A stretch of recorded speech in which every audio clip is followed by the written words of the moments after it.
I am Doomsvince, and this is day 90 of Spawn Year.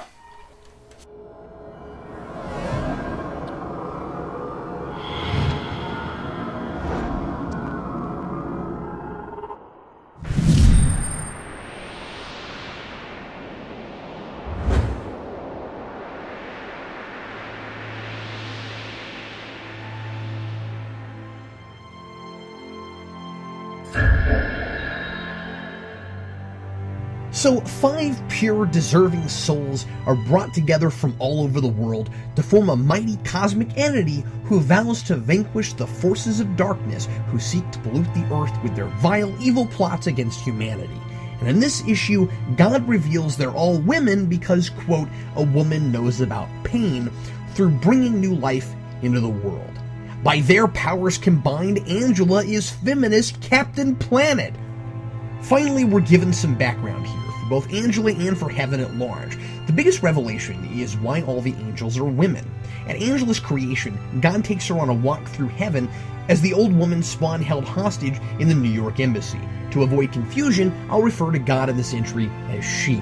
God explains that women are, quote, the harbingers of emotion, and that most of their lives are spent in agony, burying those emotions, and she makes it sound like most of that pain is because they bear children. She calls Malbolgia the master of pain, and reveals that she merges the souls of good women to create these Amazonian warriors because women understand pain. Or at least I'm assuming that's how she makes all the other angels too, and implies that women are inherently good because through that pain they bring joy into the world. Because that doesn't sound like a man trying to prove he understands women through his writing at all.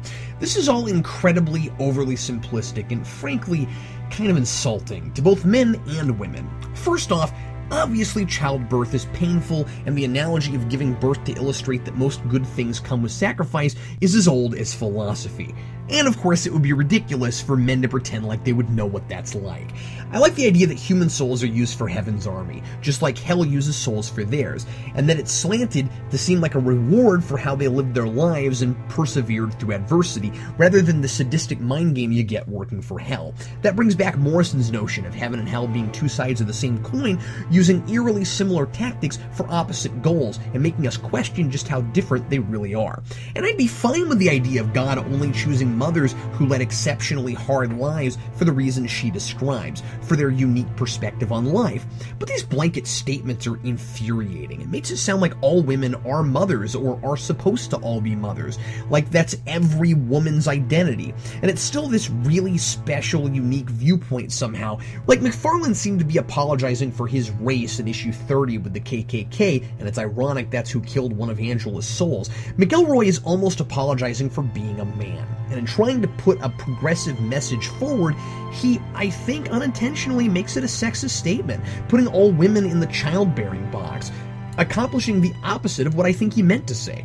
Just leave these big ideas in the background, create some subtext through a story about characters rather than a gratuitous, thinly veiled sermon about how women are all victims.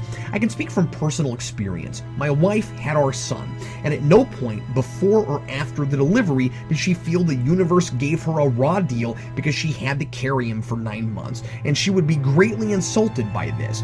Yes, it's hard, of course, but that doesn't mean all women should be victimized. And it's sexist toward men, too, so at least we can all be thrown under the bus together. Hellspawns, so far at least, have always been men. Malbolgia is male. Cog, in this issue, toward the end, told by Dark Principal Durges that it's the end of the world as we know it, and he valiantly tries to stop Durges. Our only remotely well-intentioned male hero here is a former Spawn himself. And I can't put all the blame on McElroy. McFarlane has given us in the Spawn universe very few truly admirable male characters. It's pretty much just Terry and Sam and Twitch. I want strong, good female heroes too, sure, but we don't have to make our men evil to get that. This nearly feels simplified down to men are bad and women are good. Vilified men, victimized women. I like the initial concept, heroic mothers come together to birth one grand hero, and it's fun to see Angela's first moments in heaven, but it's unfortunate that it's done so offensively.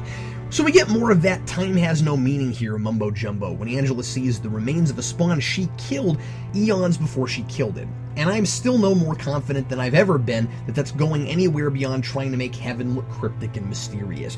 Because Angela couldn't take out the Argus, the Kron has been activated, some anti-life technobabble machine that sounds all complicated and impressive, but it's basically just your average end-of-all-reality comic book plot.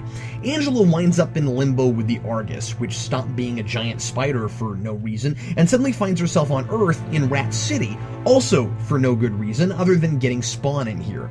Wow, Spawn's in this comic with Spawn in the title? I mean, I know he's on the cover, but I didn't believe it. Spawn and Angela have some banter. He's generally unpleasant as usual, and he says he's about to go kill Wynn, despite the mega nutso hair-pulling retcon to eat all retcons, and Heaven's New York embassy gets blown up by the Kron's anti-life energy. I wonder where Darkseid is during all this. There's quite a lot going on here, and it's kind of exciting, but McElroy's got Angela just showing up wherever he needs her to be, and it's pretty unorganic. All that gender stuff really rubbed me the wrong way. I wonder if there's anyone actually living in Limbo. Maybe that's where all the complex, independently thinking, three-dimensional people of this universe are. Signed, Captain Logan.